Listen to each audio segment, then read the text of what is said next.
Hi everyone, chemical bonding पढ़ रहे थे हम लोग। आयनिक बॉन्ड समाप्त किए थे। आज हम लोग जो है उसके बाद का जो बॉन्ड है स्ट्रॉन्ग बॉन्ड का अगला टाइप कोवैलेंट बॉन्ड, इसके बारे में स्टडी करेंगे।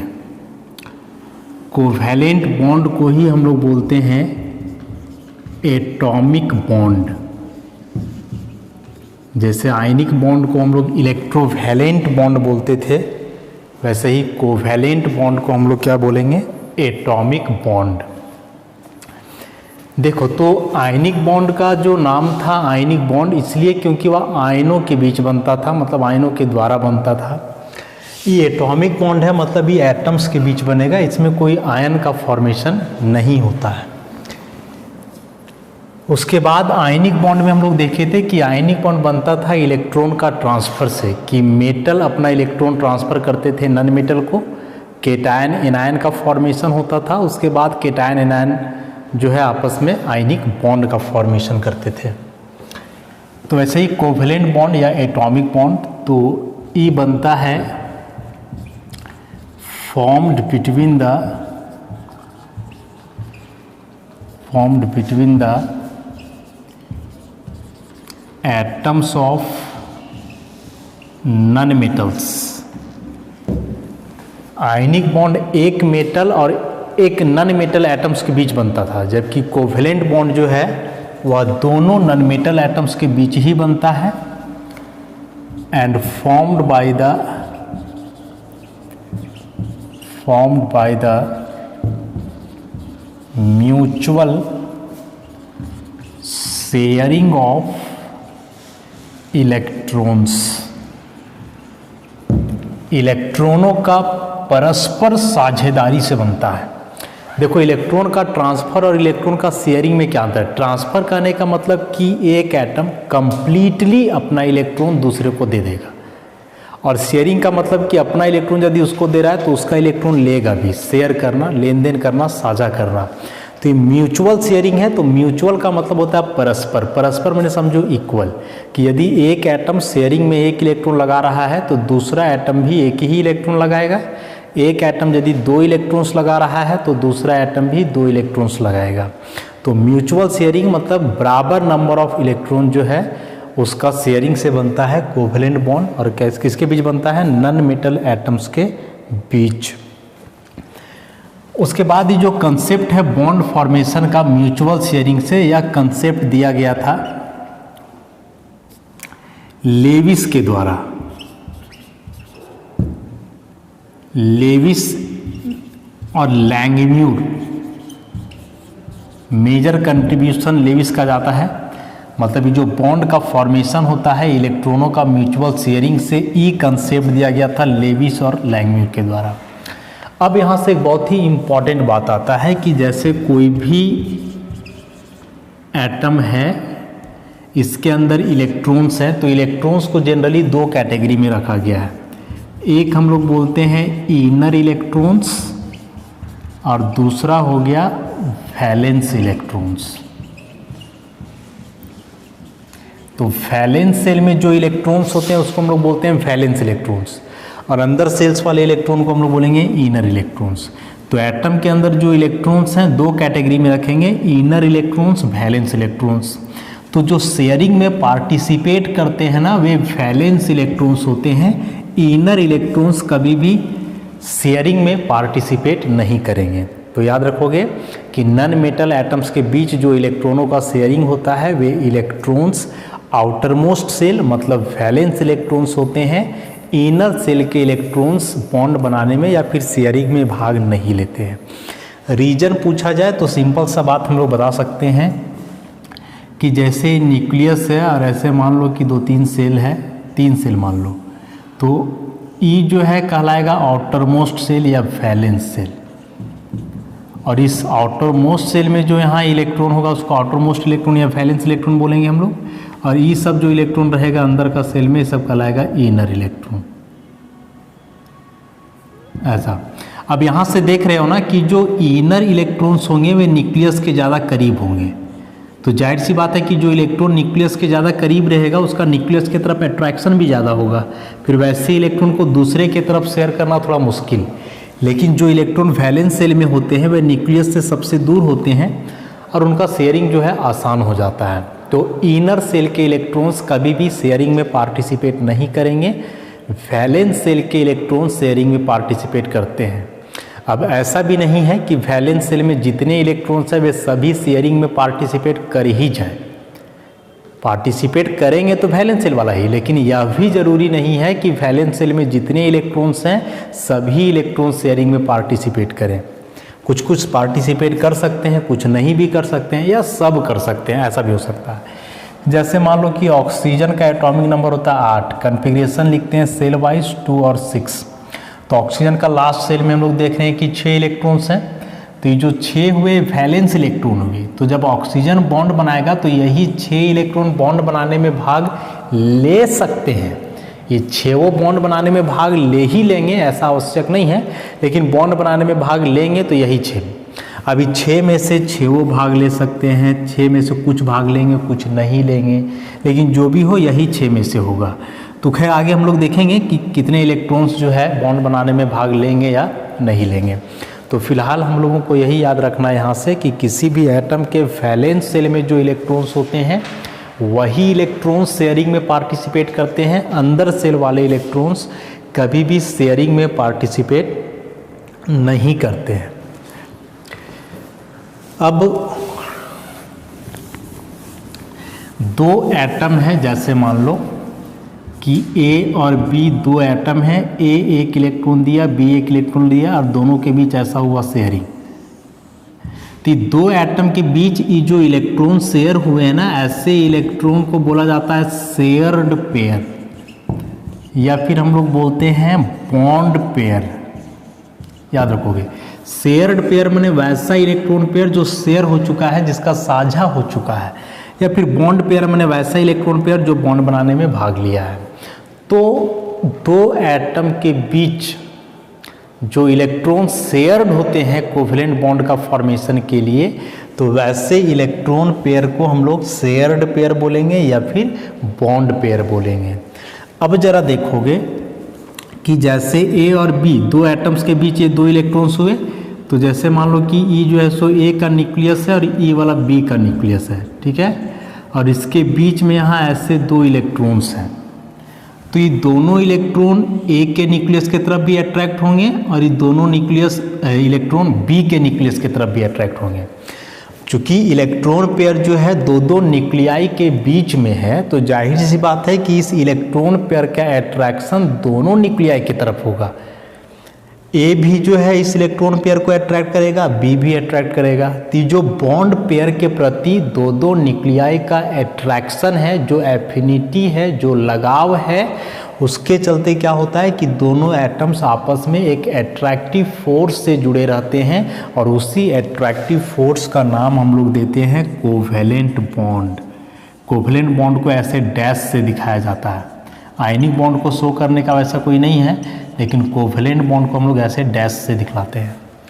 तो क्या बतलाए कि 2 न्यूक्लियाई का बॉन्ड पेयर के बीच प्रति एफिनिटी दोनों एटम्स को आपस में जोड़ के रखता है एक एट्रैक्टिव फोर्स से, और उसी एट्रैक्टिव फोर्स को हम लोग बोलते हैं कोवेलेंट बॉन्ड। तो कोवेलेंट बॉन्ड का डेफिनेशन हम लोग बोल सकते हैं कि कोवेलेंट बॉन्ड जो है नॉन मेटल एटम्स के बीच बनने वाला बॉन्ड है जो इलेक्ट्रॉनों का शेयरिंग से बनता है। और फिर इसका ये वाला डेफिनेशन जो है वो लिखा हुआ है नोट्स में, इसको यहाँ से आप लोग जो है देख लोगे। और आयनिक बॉन्ड बनने के बाद जिस स्पीसीज का निर्माण होगा वैसे कोवेलेंट बॉन्ड बनने के बाद जिस स्पीसीज का निर्माण होगा उसको हम लोग बोलेंगे कोवेलेंट कंपाउंड।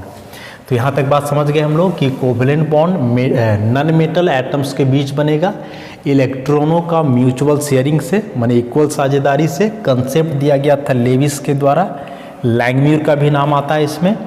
उसके बाद कि एक एटम में जितने इलेक्ट्रॉन्स होते हैं सभी शेयरिंग में भाग नहीं लेते हैं, केवल वैलेंस सेल के इलेक्ट्रॉन्स शेयरिंग में भाग ले सकते हैं। इनर सेल के इलेक्ट्रॉन्स कभी भी शेयरिंग में भाग नहीं लेते हैं। अब वैलेंस सेल में भी वैसे इलेक्ट्रॉन्स जो बॉन्ड बनाने में भाग लिए हैं, जो शेयरिंग में भाग लिए हैं, उनको बोला जाता है शेयर्ड पेयर या फिर bond pair.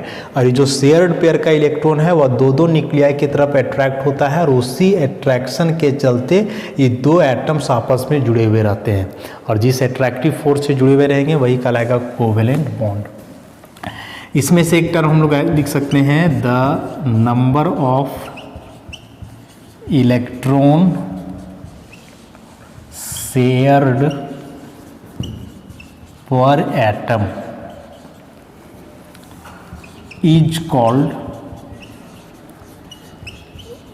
called covalency of that element।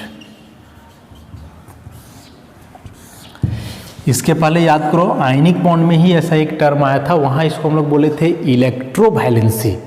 Electrovalent bond था इसलिए इलेक्ट्रोवैलेंसी, यहाँ कोवैलेंट बॉन्ड है इसलिए हम लोग क्या बोलेंगे, कोवैलेंसी। तो इलेक्ट्रोवैलेंसी में क्या बताए थे, नंबर ऑफ इलेक्ट्रॉन लॉस्ट और गेन्ड पर एटम, कि एक एटम कितना इलेक्ट्रॉन लूज या गेन करता है वह कहलाता है उसका इलेक्ट्रोवैलेंसी। चूंकि यहाँ इलेक्ट्रॉन लॉस और गेन का तो बात नहीं है, यहाँ इलेक्ट्रॉन का शेयरिंग होगा, तो यहाँ डेफिनेशन ऐसे ही बनाएंगे कि the number of electron shared पर एटम, कि जब किसी भी कोवेलेंट कंपाउंड का फॉर्मेशन होता है तो उस दरमियान एक एटम जितना इलेक्ट्रॉन शेयर करता है वह उसका कोवेलेंसी।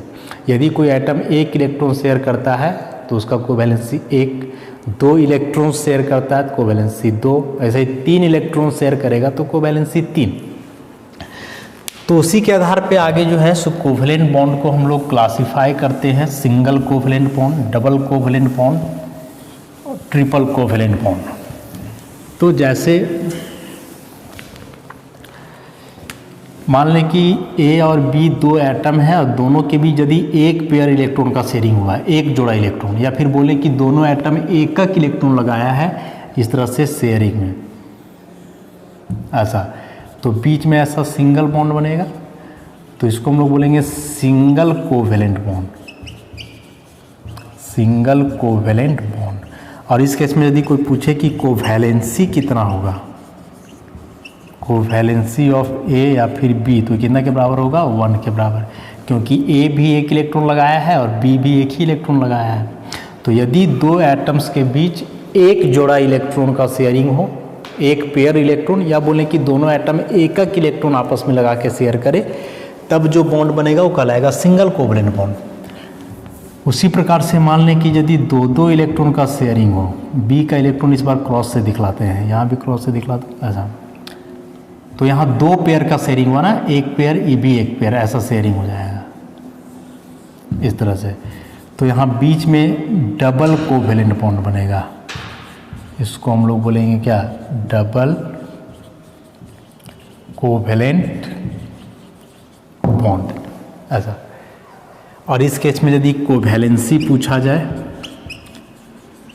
कोवैलेंसी ऑफ ए या फिर बी, तो कितना के बराबर होगा, 2 के बराबर, क्योंकि ए भी दो इलेक्ट्रॉन लगाया, बी भी दो इलेक्ट्रॉन लगा रहा है। उसी प्रकार से यदि तीन तीन इलेक्ट्रॉन का शेयरिंग हो, ए 3 इलेक्ट्रॉन लगाया और उसी प्रकार से बी भी 3 इलेक्ट्रॉन लगावे ऐसा, इस तरह से, तो बीच में ऐसा ट्रिपल बॉन्ड बनेगा, और इसको हम लोग क्या बोलेंगे, ट्रिपल कोवैलेंट बॉन्ड। और यहाँ यदि कोवैलेंसी पूछा जाए, कोवैलेंसी ऑफ ए या बी, तो कितना के बराबर, 3 के बराबर। तो समझ गया, आसान सा बात है कि यदि दो एटम्स के बीच एक जोड़ा इलेक्ट्रॉन का शेयरिंग हो या दोनों एटम्स एक एक इलेक्ट्रॉन लगावे तो सिंगल कोवेलेंट बॉन्ड बनेगा। दो दो इलेक्ट्रॉन्स लगावे माने दो पेयर इलेक्ट्रॉन है, पेयर माने दो इलेक्ट्रॉन्स को याद रखोगे, तो दो दो इलेक्ट्रॉन बोले या फिर दो पेयर इलेक्ट्रॉन्स बोले तो डबल कोवेलेंट बॉन्ड। उसी प्रकार से तीन तीन इलेक्ट्रॉन्स या फिर 3 पेयर इलेक्ट्रॉन का शेयरिंग हो तो उसको हम लोग ट्रिपल कोवेलेंट बॉन्ड बोलेंगे। मुख्यतः यही 3 है, सिंगल, डबल और ट्रिपल कोवेलेंट बॉन्ड। हालांकि इसके अलावे भी बनता है, ऐसे यदि 4 बॉन्ड बने तो इसको हम लोग बोलते हैं क्वाड्रुपल बॉन्ड। ऐसा ही 5 बॉन्ड भी बनता है तो इसको हम लोग बोलते हैं क्विंटुपल बॉन्ड। लेकिन इस टाइप का बॉन्ड जो है रेयर है। इस टाइप का बॉन्ड जनरली बनाता है जो ट्रांजिशन मेटल के कॉम्प्लेक्स होते हैं, डी ब्लॉक एलिमेंट के कॉम्प्लेक्स, ट्रांजिशन मेटल कॉम्प्लेक्स। तो वैसे कंपाउंड जैसे कि जो 4 बॉन्ड है जनरली रोडियम एक एलिमेंट है वो बनाता है, और जो क्विंटुपल बॉन्ड है या क्रोमियम या फिर मैंगनीज का कुछ कॉम्प्लेक्स है जो कि ऐसे क्विंटुपल बॉन्ड बनाता है। तो मुख्यतः यही 3 है, सिंगल, डबल और ट्रिपल। ये जो क्वाड्रुपल और क्विंटुपल बॉन्ड है रेयर हैं। सारे एलिमेंट जो है इस प्रकार का बॉन्ड नहीं बनाते हैं। कुछ कुछ जो ट्रांजिशन मेटल माने डी ब्लॉक के जो एलिमेंट्स होते हैं वैसे एलिमेंट्स इस प्रकार के बॉन्ड का फॉर्मेशन करते हैं। एग्जांपल के लिए बताएं कि क्वाड्रुपल बॉन्ड जनरली रोडियम बनाता है, और जो क्विंटुपल बॉन्ड है 2 एलिमेंट के लिए पहचाना गया है, क्रोमियम और मैंगनीज के लिए। तो इसको याद रखोगे कि सिंगल, डबल, ट्रिपल या फिर क्वाड्रुपल और क्विंटुपल बॉन्ड किस प्रकार से बनता है। इसके बाद फिर इसमें आगे हम लोग देखेंगे कुछ टर्म्स।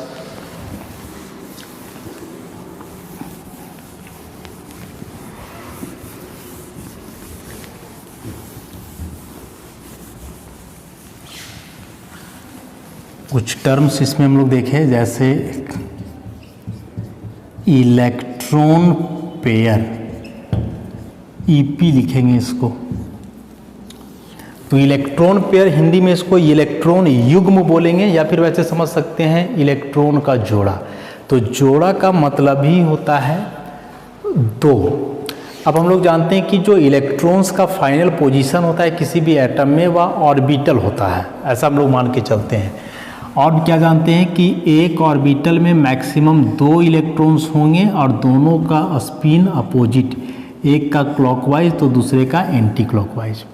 तो यदि एक ऑर्बिटल में 2 इलेक्ट्रॉन्स हों अपोजिट स्पिन के साथ तो इसी को हम लोग बोलेंगे इलेक्ट्रॉन पेयर, इलेक्ट्रॉन युग्म या इलेक्ट्रॉन का जोड़ा। अभी जो इलेक्ट्रॉन पेयर है ना ये अलग अलग वैरायटी का होता है। बॉन्ड पेयर या इसी को हम लोग बोलते हैं shared pair, generally bond pair से विख्यात है, बीपी लिखते हैं। फिर होता है लोन पेयर, एलपी लिखते हैं, या फिर अनशेयर्ड पेयर।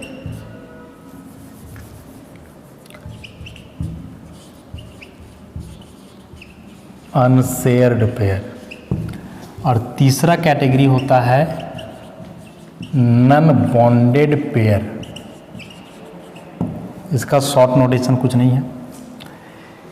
तो इलेक्ट्रॉन पेयर 3 टाइप का, बॉन्ड पेयर, लोन पेयर और नन बॉन्डेड पेयर। अभी हम क्या बतलाए कि किसी भी एटम में जो इलेक्ट्रॉनों का शेयरिंग होता है तो वे वैलेंस सेल के इलेक्ट्रॉन्स होते हैं जो शेयरिंग में पार्टिसिपेट करते हैं। इनर सेल के इलेक्ट्रॉन कभी भी शेयरिंग में पार्टिसिपेट नहीं करेंगे। तो जो नन बॉन्डेड पेयर है ना ये होता है इनर सेल का इलेक्ट्रॉन, इनर इलेक्ट्रॉन्स बोले। तो अभी तक केवल इतना जान लो कि non bonded pair inner electrons हुए, और जो बॉन्ड पेयर और लोन पेयर है ये होते हैं वैलेंस इलेक्ट्रॉन्स। ऐसा। अब वैलेंस सेल का वैसा इलेक्ट्रॉन जो बॉन्डिंग में पार्टिसिपेट करेगा, participate in the bond formation, नहीं उस प्रकार का वैलेंस इलेक्ट्रॉन जो बॉन्ड बनाने में भाग लेता हो, या फिर हम लोग बोलें कि जो शेयरिंग में भाग लेता हो, तो वैसे इलेक्ट्रॉन पेयर को बोलेंगे बॉन्ड पेयर या फिर शेयर्ड पेयर। और वैलेंस सेल का उस प्रकार का इलेक्ट्रॉन पेयर जो बॉन्ड बनाने में भाग नहीं लेता हो, does not participate in the bond formation. और ये तो इनर सेल का इलेक्ट्रॉन पेयर है, ये तो बॉन्ड बनाने में भाग ले ही नहीं सकता है, तो इसको हम लोग बोलेंगे can't participate in the bond formation. तो बस तीनों का मतलब समझोगे। सबसे पहला बताया कि non bonded pair inner electron है और अंदर सेल का इलेक्ट्रॉन बॉन्ड बनाने में भाग ले ही नहीं सकता है, कांट पार्टिसिपेट, माने बॉन्ड बनाने में भाग नहीं ले सकता है। बचे वैलेंस सेल के इलेक्ट्रॉन्स, तो वैलेंस सेल के इलेक्ट्रॉन्स बॉन्ड बनाने में भाग ले सकते हैं। अब वैलेंस सेल में जो इलेक्ट्रॉन पेयर बॉन्ड बनाने में भाग लिया वो कहलाएगा बॉन्ड पेयर, और वैलेंस सेल का जो इलेक्ट्रॉन पेयर बॉन्ड बनाने में भाग नहीं लेता है वो कहलाएगा लोन पेयर, या उसी को बोलेंगे अनशेयर्ड पेयर। यहाँ लिखे डज नॉट पार्टिसिपेट, यहाँ है कैन नॉट पार्टिसिपेट। यहाँ है भाग नहीं ले सकता है और यहाँ भाग नहीं लेता है। नहीं ले सकता मतलब ये तो भाग ही नहीं लेगा क्योंकि इनर सेल का है, और ये वैलेंस सेल का है तो बॉन्ड बनाने में भाग लेना चाहिए था, बॉन्ड बनाने में भाग ले सकता था लेकिन नहीं लेता है। तो ऐसे इलेक्ट्रॉन पेयर को हम लोग बोलेंगे लोन पेयर इलेक्ट्रॉन। यदि इसको कंपेयर करें कि एग्जाम्पल से देखोगे कि जैसे हम बताए इलेक्ट्रॉन पेयर 3 कैटेगरी का, कौन कौन बतलाए, बॉन्ड पेयर, लोन पेयर और एक ही हुआ नन बॉन्डेड पेयर। तो जैसे इलेक्ट्रॉन पेयर 3 वैरायटी का है ना, ऐसे ही स्टूडेंट को हम लोग 3 वैरायटी में रख सकते हैं। एक कि जो क्लासरूम में प्रेजेंट है और पढ़ भी रहा है, प्रेजेंट एंड स्टडिंग।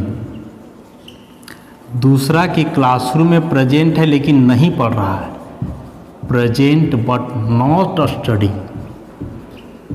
और जो तीसरा वैरायटी है ये एब्सेंट वाला हुआ। अब इसको मैच करके पढ़ो, समझ में आएगा। बॉन्ड पेयर हम क्या बतलाए कि वैलेंस सेल का इलेक्ट्रॉन पेयर जो बॉन्ड बना रहा है, मतलब वही हुआ कि वैसा स्टूडेंट जो क्लासरूम में प्रेजेंट है और पढ़ रहा है। लोन पेयर वैलेंस सेल का है लेकिन बॉन्ड नहीं बना रहा है, वैलेंस सेल का है तो बॉन्ड बनाना चाहिए था ना, लेकिन नहीं बना रहा है। उसी प्रकार से क्लासरूम में प्रेजेंट है तो इसको पढ़ना चाहिए था लेकिन नहीं पढ़ रहा है, हल्ला कर रहा है या बदमाशी कर रहा है, कुछ कर रहा है लेकिन पढ़ नहीं रहा है। तो प्रेजेंट है लेकिन पढ़ नहीं रहा है, माने वैलेंस सेल का है लेकिन बॉन्ड नहीं बना रहा है, तो लोन पेयर कहलाएगा। और ये नन बॉन्डेड पेयर है, ये तो चाह के भी बॉन्ड नहीं बना सकता है क्योंकि इनर सेल का है। उसी प्रकार से एब्सेंट है, चाहेगा भी पढ़ना तो नहीं पड़ेगा क्योंकि क्लासरूम में है ही नहीं। तो उसी प्रकार से इसको कंपेयर करके हम लोग देखते हैं, या फिर इसको और कंपेयर कर सकते हो कि जैसे इलेक्ट्रॉन पेयर 3 प्रकार का, तो स्टूडेंट भी हुए 3 प्रकार के, वैसे आदमी भी होता है 3 वैरायटी का। एक होता है कामगार, दूसरा होता है बेरोजगार, और तीसरा जो होता है उसको हम लोग बोलते हैं लाचार। ऐसा थी कामगार माने बॉन्ड पेयर, माने काम करने लायक है और काम कर रहा है, माने बॉन्ड बनाने लायक है और बॉन्ड बना रहा है। बेरोजगार हम लोग वैसे व्यक्ति को बोलते हैं जो काम करने लायक है लेकिन कर नहीं रहा है, मतलब डिग्री उसके पास है इंजीनियरिंग का लेकिन इंजीनियर का कोई काम नहीं कर रहा है, तो उसके एबल है लेकिन काम नहीं कर पा रहा है, तो वैसे लोगों को बोलते हैं हम लोग बेरोजगार। डिग्री नहीं है तब काम नहीं कर रहे हो तो तुम बेरोजगार नहीं हुए, क्योंकि तुम्हारे पास डिग्री ही नहीं है, तुम उसके योग्य हो ही नहीं। तो उसी प्रकार से यहाँ था ना कि लोन पेयर वैलेंस सेल का है, योग्य है, बॉन्ड बना सकता था लेकिन नहीं बना रहा है, तो वैसे इलेक्ट्रॉन पेयर को लोन पेयर या वैसे आदमी को बेरोजगार बोलेंगे। नन बॉन्डेड पेयर होता है लाचार इलेक्ट्रॉन, की चाहेगा फिर भी बॉन्ड नहीं बनाएगा। तो लाचार आदमी किस प्रकार के आदमी को बोलते हैं कि चाह के भी नहीं कर सके। जैसे मान लो कि कोई आदमी का जो है सो तेज दौड़ने का इच्छा है लेकिन वो पैरालाइज है, उसका दोनों पैर ही नहीं है, तो कैसे, इच्छा है दौड़ने का लेकिन नहीं दौड़ सकता है क्योंकि पैर नहीं है।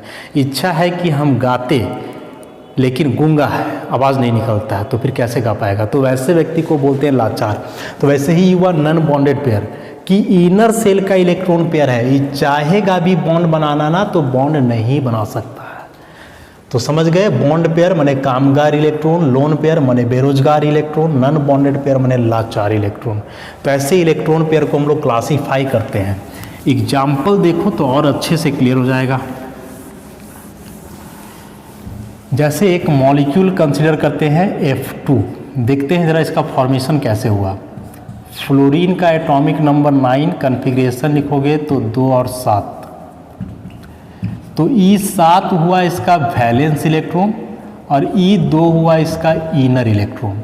सब सेल वाइज लिखोगे तो 1s2 और ये 2s2 2p5, तो ये 2s का 2 इलेक्ट्रॉन, p में 3 ऑर्बिटल्स, इलेक्ट्रॉन 5, 1 2 3 4 5, और यहाँ भी 2। तो देखो ये जो शुरुआत का 2 इलेक्ट्रॉन है 1s वाला, ये तो इनर सेल का इलेक्ट्रॉन है, ये तो चाह के भी बॉन्ड बनाने में भाग नहीं ले सकता है।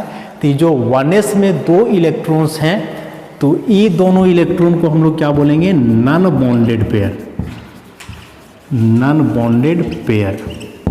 अब यहाँ देखो वैलेंस सेल में टोटल 7 इलेक्ट्रॉन है, 2 इलेक्ट्रॉन 2s सब सेल में और 5 इलेक्ट्रॉन्स 2p सब सेल में। अब इस सातों में से क्या सातों इलेक्ट्रॉन शेयरिंग में भाग लेंगे कि कुछ ही लेंगे, उसी को देखते हैं। तो ये फ्लोरीन का 7 इलेक्ट्रॉन है, 2 4 6 7। वैसे ही एक और फ्लोरीन, इसका भी 7 है। अब इसको मिला ऑक्टेट पूरा करो तो ये 8 इलेक्ट्रॉन, इसका भी 8 इलेक्ट्रॉन। तो देखो वैलेंस सेल में था टोटल 7 इलेक्ट्रॉन्स, लेकिन शेयरिंग में भाग लिया एक इलेक्ट्रॉन, एक इसका और एक इसका। तो इस इलेक्ट्रॉन को हम लोग बोलेंगे शेयर्ड पेयर। और बाकी के जो इलेक्ट्रॉन देख रहे हो ना, ये एक पेयर यहाँ, फिर एक पेयर यहाँ, फिर एक पेयर यहाँ, वैसे ही 3 पेयर इलेक्ट्रॉन्स यहाँ है। तो ये सभी वैलेंस सेल के इलेक्ट्रॉन्स पेयर हैं। बॉन्डिंग में भाग लेना चाहिए था, शेयरिंग में पार्टिसिपेट करना चाहिए था, लेकिन नहीं कर रहे हैं। तो ऐसे इलेक्ट्रॉन पेयर को हम लोग बोलेंगे लोन पेयर्स। तो जो 3 लोन पेयर है, देखो ये सब है तीनों, यहाँ से यहाँ तक लोन पेयर्स। और ये वाला इलेक्ट्रॉन यहाँ बॉन्डिंग में भाग लिया, तो मिल करके यहाँ क्या हो गया, बॉन्ड पेयर या शेयर्ड पेयर। इसका स्ट्रक्चर बनाओगे तो बीच में एक इलेक्ट्रॉन का शेयरिंग हो रहा है, इसलिए सिंगल बॉन्ड। और देखो यहाँ ये बचा हुआ रह जाएगा ये सब। तो इस बॉन्ड में यहाँ 2 इलेक्ट्रॉन हुआ ना ऐसा। तो यहाँ से एक बात ये भी याद रखोगे कि एक कोवेलेंट बॉन्ड में कितने इलेक्ट्रॉन्स होते हैं, 2 इलेक्ट्रॉन्स होते हैं। तो यदि यहाँ से पूछे कि नंबर ऑफ बॉन्ड पेयर कितना, तो बॉन्ड पेयर का मतलब सिंपली बॉन्ड याद रखोगे, जितना बॉन्ड बनेगा उतना बॉन्ड पेयर, क्योंकि एक बॉन्ड में 2 इलेक्ट्रॉन्स होते हैं। तो एक बॉन्ड बन रहा है, इसलिए बॉन्ड पेयर 1। और यदि हम लोग बात करें नंबर ऑफ लोन पेयर की, तो गिनो लोन पेयर। तो 1 2 3 पेयर गिनना है, मतलब ये 2 इलेक्ट्रॉन एक पेयर हुआ। तो 1 2 3 4 5 6 लोन पेयर्स हुए। और यदि पूछा जाए फ्लोरीन का कोवैलेंसी ऑफ फ्लोरीन, तो फ्लोरीन देखो एक फ्लोरीन कितना इलेक्ट्रॉन लगा रहा है शेयरिंग में, 1। तो इसका कोवैलेंसी कितना हो गया, 1 हुआ। तो इस तरह से जो है कोवैलेंट बॉन्ड का इंट्रोडक्शन, कितने प्रकार के इलेक्ट्रॉन पेयर्स हुए, कोई कंफ्यूजन नहीं रहना चाहिए, इसलिए अलग अलग एग्जाम्पल से इसको हम बतलाए। एग्जाम्पल के थ्रू ही समझने का प्रयास करोगे।